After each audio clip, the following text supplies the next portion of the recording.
Ibu kota Jakarta, daerah yang paling awal menerapkan kebijakan pembatasan sosial berskala besar atau PSBB.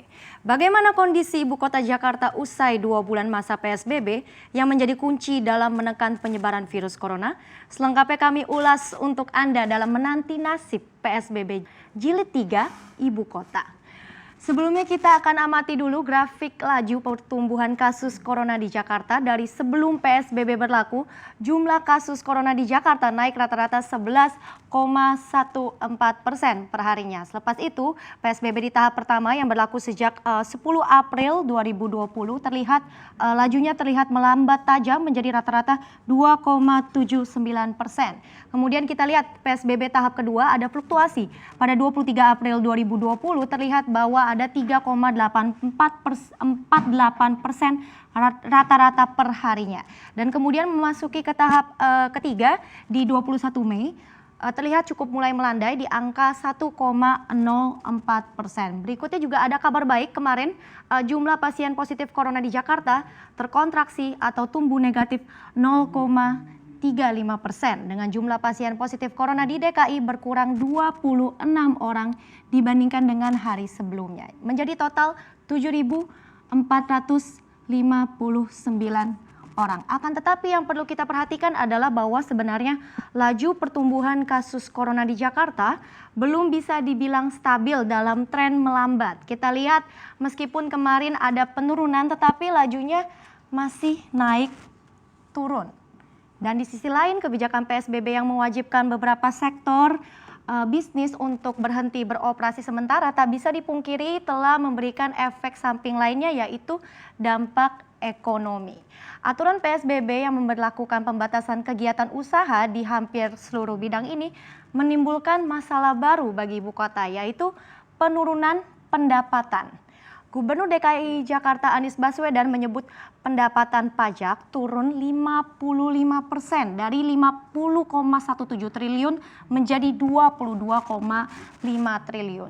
Dan turunnya pendapatan pajak juga berdampak pada APBD Jakarta yang anjlok 53% dari 87,9 triliun menjadi 47,2 triliun. Bahkan Gubernur Anies menyebut sepanjang sejarah Pemprov DKI Jakarta tidak pernah mengalami penurunan pendapatan sebesar ini. Meski begitu, Anies sempat mengisyaratkan bahwa ada kemungkinan tahap ketiga PSBB Jakarta ini merupakan yang terakhir. Jadi kita akan lihat juga selanjutnya sejak beberapa waktu lalu emang masyarakat sendiri sudah terlihat mulai menjalani aktivitas normal. Padahal PSBB saja belum berakhir. Sejak awal pekan ini terjadi lonjakan jumlah penumpang KRL sebanyak 14% dibandingkan dengan pekan sebelumnya. Pihak PT Kereta Komuter Indonesia mengatakan hingga kemarin volume pengguna KRL telah meningkat menjadi lebih dari 85.000 penumpang. Dan peningkatan ini juga berpotensi akan terus bertambah dalam beberapa hari ke depan karena menjelang berakhirnya masa PSBB dan juga transisi masyarakat DKI menuju new normal. Tetapi perlu diingat bahwa sesuai dengan aturan pemerintah ada beberapa syarat yang harus dipenuhi oleh suatu daerah sebelum bisa dinyatakan masa PSBB-nya berakhir. Dalam Peraturan Menteri Kesehatan Nomor 9 Tahun 2020 disebutkan bahwa PSBB dinyatakan berhasil jika telah terbukti ada penurunan jumlah kasus corona dan tidak ada penyebaran ke wilayah baru di daerah tersebut.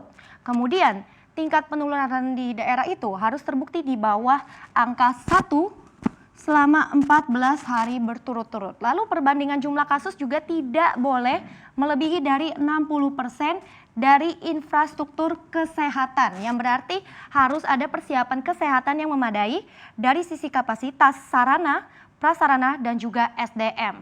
Dan yang terakhir, pemerintah daerah wajib melakukan tes corona secara masif. Nah, apakah DKI Jakarta sudah memenuhi seluruh syarat berikut ini? Faktanya DKI Jakarta adalah wilayah dengan penambahan kasus virus corona kedua terbanyak setelah Surabaya, meski sudah 3 kali memperpanjang PSBB. Hingga hari ini 4 Juni 2020 yang merupakan hari terakhir PSBB, masih saja belum ada kejelasan dari Pemprov DKI apakah tahap ketiga PSBB ini menjadi yang terakhir. Tentunya ketidakpastian ini menimbulkan pertanyaan ya bagi pelaku usaha dan juga masyarakat. Mengingat pemerintah pusat saja telah meninjau area publik seperti mal dan MRT untuk mempersiapkan fase new normal. Lantas bagaimana Jakarta? Sudah siapkah mengatakan selamat tinggal pada PSBB atau selamat datang new normal? Demikian kembali ke rekan saya, Bramudia Prabowo. Memasuki masa new normal, angkutan ojek online masih belum memiliki kepastian untuk beroperasi. Kementerian Perhubungan baru mengizinkan beroperasi jika sudah dapat lampu hijau tim gugus tugas. Usai jeda kami akan mengulasnya bersama dengan Haris Muhammadudin, Ketua Dewan Transportasi Kota Jakarta atau DKTJ.